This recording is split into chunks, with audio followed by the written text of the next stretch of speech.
ceci est un exercice sur le calcul du travail et on va parler de forces de frottement de frein qui vont arrêter une voiture sur un sol horizontal. Et il faut arrêter une voiture qui en fait avait gagné une certaine énergie cinétique, avait commencé à bien descendre en descendant une pente. Elle était partie de l'arrêt et il y avait eu des frottements qui agissaient sur elle pendant la descente. Donc c'est assez long comme exercice, mais il faut vraiment se rappeler la définition du travail, donc la grandeur W qui est en joules. Dès qu'une force va travailler, elle va en fait donner une certaine énergie à un objet. Donc ici c'est une voiture qui va gagner une certaine énergie, donc il va y avoir une certaine variation d'énergie. Donc il faut considérer les différentes forces qui travaillent. Dans une descente, il va y avoir la force pesanteur. Donc dès que vous commencez à descendre une pente ou à dévaler verticalement, vous allez avoir un gain d'énergie cinétique. Vous allez gagner de l'énergie, ça va être quelque chose de positif et ça va être un travail moteur. Et pendant cette descente, ici, la voiture, elle subit aussi un autre travail, une autre force qui travaille sur elle, ce sont les forces de frottement. Et les forces de frottement, ça va être un travail négatif, un travail résistant. Les frottements s'opposent toujours au mouvement. Résistant. Voilà, et donc la voiture va gagner une certaine énergie. Donc on va avoir une variation d'énergie. Et après, on va commencer à considérer toute cette énergie, on va la perdre. Donc une variation d'énergie gagnée grâce aux forces qui travaillent pendant la descente. Il va falloir la faire disparaître pour arrêter la voiture. Et donc pour pouvoir arrêter cette voiture, on va faire travailler une nouvelle force, des forces de frein. Donc c'est aussi une force de frottement qui va s'opposer au mouvement. Et donc ça va être une énergie négative. Il va falloir absorber toute l'énergie. Alors on va commencer par calculer la force pesanteur pour pouvoir calculer son énergie. Donc on a une première information pour pouvoir calculer ces forces pesanteurs, c'est qu'on a la masse de la voiture, donc 1,2 tonnes. On peut tout de suite transformer ça en kilos, les unités internationales de la masse. Donc 1,2 tonnes, c'est 1200 kilos. Et donc la force pesanteur, on la calcule par la formule de la masse fois la constante de gravitation. Donc 1200 fois 9,81. Et donc on obtient 11 772 newtons. Ça, c'est la force pesanteur sur la voiture. Pour calculer le travail de la force pesanteur, il faut utiliser la formule de la force, ici force pesanteur, fois la distance pendant laquelle cette force travaille, parce que pour conférer une certaine énergie, il faut que le point d'application de la force se déplace. Et on va multiplier ça par l'angle entre la force et le déplacement. Donc ici, on vous parle d'une voiture qui descend une pente de 20 degrés.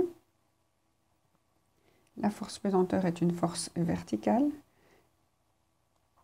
Et la descente, le mouvement, le delta X, il est dans la pente ici.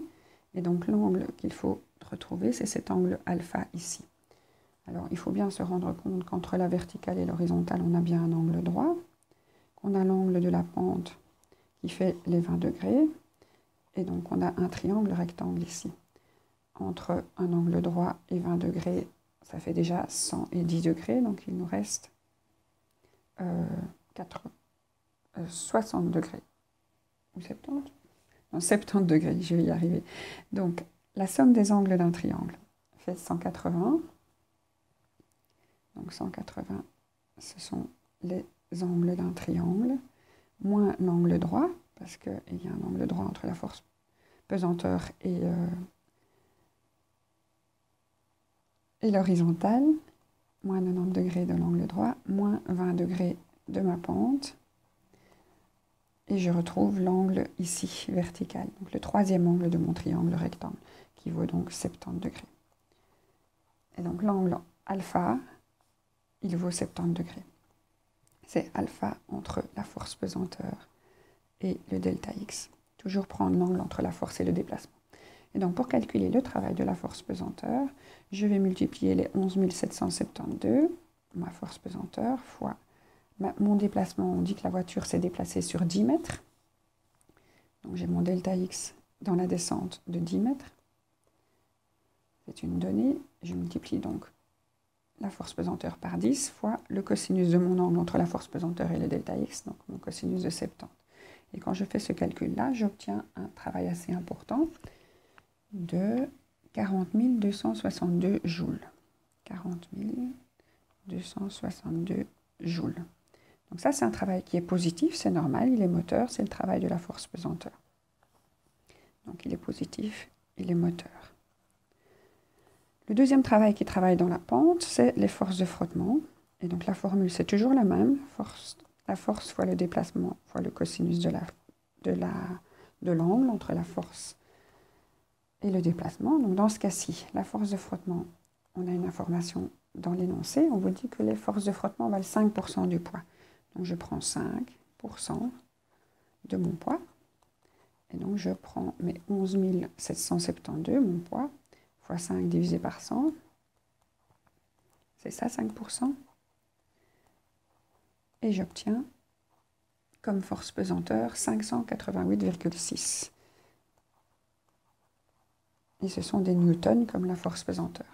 Alors je vais utiliser ces 588,6, je vais multiplier ça par ma distance, les forces de frottement travaillent aussi sur les 10 mètres, et je vais multiplier ça par l'angle. Alors l'angle a changé, parce que maintenant ma petite voiture est toujours en train de descendre dans la pente.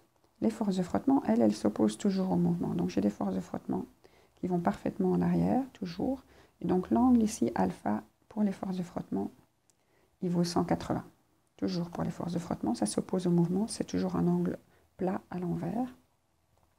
Donc quand on fait ce calcul, 588,6 fois 10 fois le cosinus de 180, on obtient quelque chose de négatif, c'est normal, puisque le cosinus de 180 c'est moins 1, et on obtient moins 5886. Et ce sont maintenant des joules. Voilà, donc on a eu notre travail moteur de la force pesanteur, notre travail résistant de nos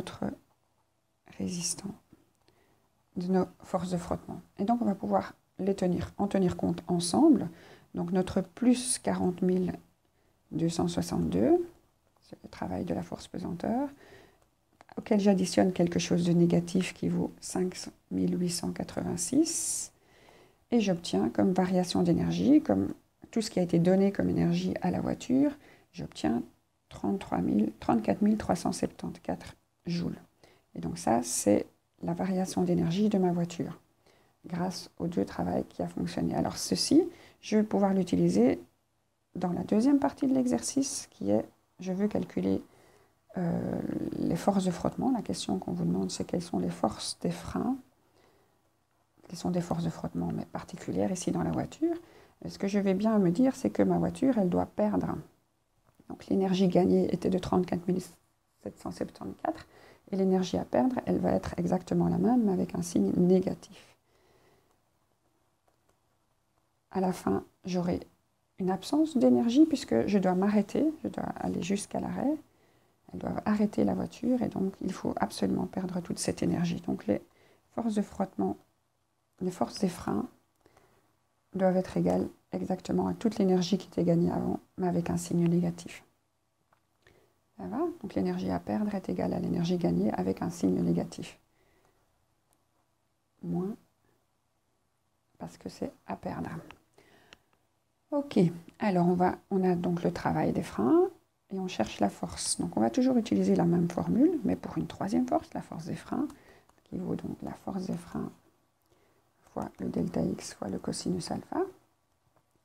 Donc la force des freins, c'est ce que je cherche, donc je vais transformer ma formule pour avoir force des freins est égale.